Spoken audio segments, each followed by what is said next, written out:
We've tried the chicken factory. I'm still having nightmares about those giblets. We've tried beautician. Turns out hot wax is not my friend. I'm running out of options for you here, Louisa. Please, I'll take anything. And this is new care and companionship for a disabled man.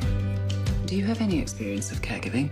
I've never done it, but I'm sure I could learn. Then let's go meet Will. Will, this is Louisa Clark. Nathan will talk you through Will's routines and equipment. You don't have to talk across me, Mother. My brain isn't paralysed. Yet. Hi, hello. Congratulations on the film. Thank you. We're quite used to seeing you in quite sort of physical roles, like in the Hunger Games. Was this role, would you say, almost harder to prepare for because it's so kind of emotionally demanding and intense in a storyline? Yeah, I mean, I think physically as well. It was the most amount of training I've ever done building up to a part. There was a very strict diet and a very, very, very strict sort of exercise regime that I was doing, purely to sort of shed muscle mass and to look as sort of weak and tired, especially when we first meet him post-accident. We wanted to kind of really make him not look in a good place. So yeah, there was a really, really tough physical journey I went on, but also, of course, mentally and emotionally. It was draining. It was really, really draining. And I think I've never cared so much for a project and a part and, you know, a story that it really, really sort of took me to a very, very dark place. Yeah. One of the things I found kind of most powerful about the film is actually the relationship between Will and his parents. Yes. Is that kind of, do you find the story resonates with you even more in that way now that you're a parent yourself?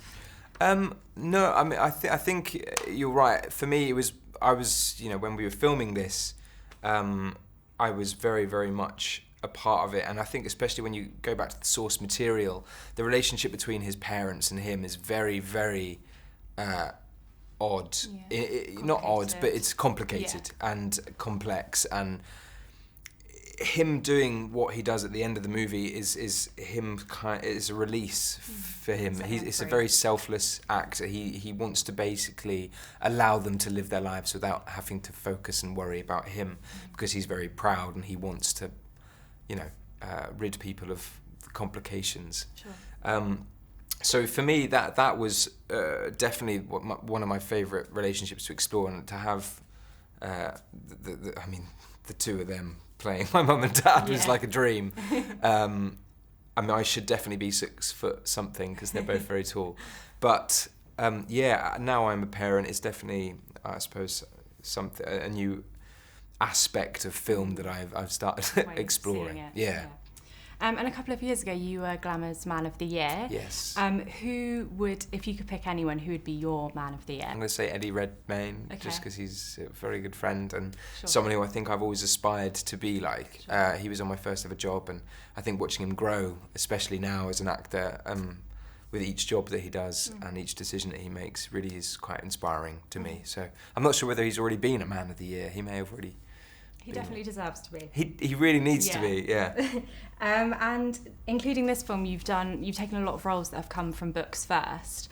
Yeah. Are there any roles from books that would be a dream for you? Yes, there is a book that I love, which I think everyone should read.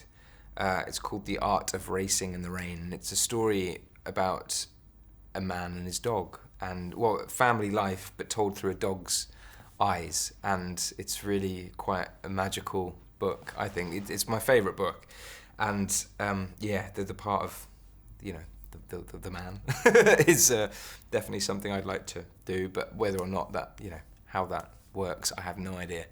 But I'm honestly not a huge reader. I've been fortunate enough that each job that I do seems to be based on a novel. Yeah. So I kind of read my work, if that makes sense. Yeah. I feel like I'm behind. I need to kind of catch up. Yeah, catch up. Probably very busy anyway. Yeah. But, amazing. Thank you so much. Thank you very much. Thank you. And if you hurt me, I don't want you to miss all the things that someone else could give you. I can make you happy.